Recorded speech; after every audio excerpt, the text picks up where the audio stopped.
part of it is that progressives are looking towards using government to create protections for the working class. And they see that as the main way to do that in this society. And they're wary of anything that even sounds libertarian, because that's the opposition.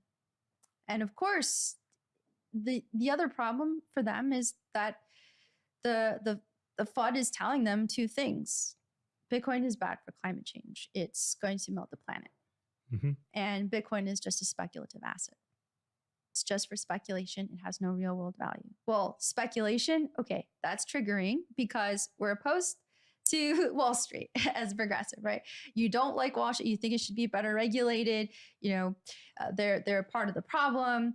And so all they're hearing is Bitcoin is just a tool for Wall Street. It's just another game, another market in which they can play and have fun and make money, and they're not getting anything from it. So how do you get them through all these layers of FUD? It's a lot of layers. It's very, very hard. I got a text message from a friend yesterday.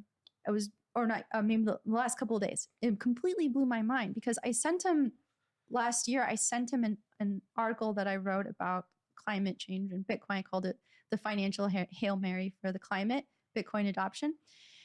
And he read an early draft and he was like, why do you think Bitcoin's going to save the world? He was like super skeptical. And he actually at some point, like we couldn't even talk about it anymore because he would get really upset. And he sent me a message. He was like, Margot, I'm so sorry. I just want to apologize for what I said. I didn't understand. Or he was like, now that I'm seeing like how all these Russians are using it to be able to get around like some of these like worse sanctions that are happening, like banks being, freezing assets, freezing their money and stuff like that, or like dissidents or whatever he's saying now in the news or on Twitter. It's like, now I understand, basically like, now I understand. And you were the head of the game or something like that. I was like, wow, like I never expected this from somebody who was completely cynical, really thought that Bitcoin was really bad for the environment, that it was nothing more than a tool for capitalists to play with. And now he's telling me like, I'm so sorry, I got it wrong. And so I think that what that means is that we just have to keep having these different voices speaking about Bitcoin from within the language that they understand. And the thing that he said was, I think that what you wrote made it possible for me to have an open mind to be able to get to this point. Is that paper available? Yeah, it's on Medium. It's under my pseudonym. Okay, so you tell me afterwards. Yeah, you tell me secretly, and I'll go read it. And I can't share it in the show notes, but yeah, you can share it. I mean, we're going to expose your NIM. Yeah, because originally I was using this NIM because I was worried that climate activists would hate me for writing it, and I was involved in the climate movement.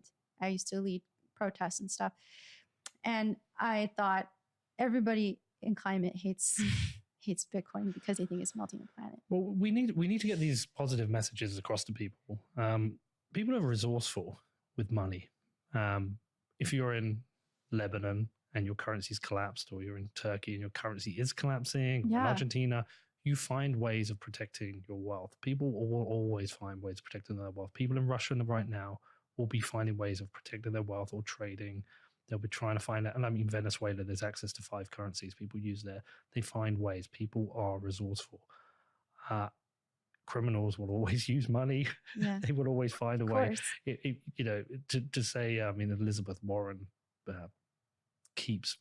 she's like chief FUD promoter at the moment, whether it's sanctions or whether it's climate change or whether it's criminals. She's chief FUD promoter. But all these people can do all the things they're doing with Bitcoin, they can do with the dollar. But the great thing about Bitcoin is we cut out a lot of the incentives that come from government, which fuck with the financial system. Exactly. So we have to work much harder to get these messages across. I would say on my show, it's very easy for me every week to have a libertarian on or someone from the right and talk about their ideas, but they're out there. There's 20 other podcasts covering this.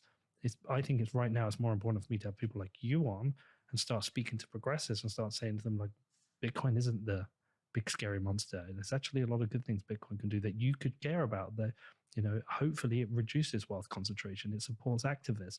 There's all these things. So I think it's a much more important conversation to be having. Yeah, and it's really important because a lot of those people who could benefit from Bitcoin are going towards Ethereum and going towards DAOs and going towards NFTs because the DAO governance feels like a community. Mm-hmm. And in Bitcoin, we're like a little individualist in a way. And that's not appealing to them. So like when I wrote that progressive article for Bitcoin Magazine, I wanted to highlight like, there's individualism, but like individuals are in a community, and there's a lot that Bitcoin can do for a community. Well, look how people get together. I mean, great example. Look what's happened in Ukraine at the moment. They're trying to raise money for the army. 50 odd million was donated. Look what's happening with the truckers. People donated. Yeah. People come together outside of government and work together in Bitcoin to help the causes they believe in. They probably do a far better job, and probably more money that gets donated. They're probably just a group of people deploying capital. So it's just about replaying these messages and reinforcing them.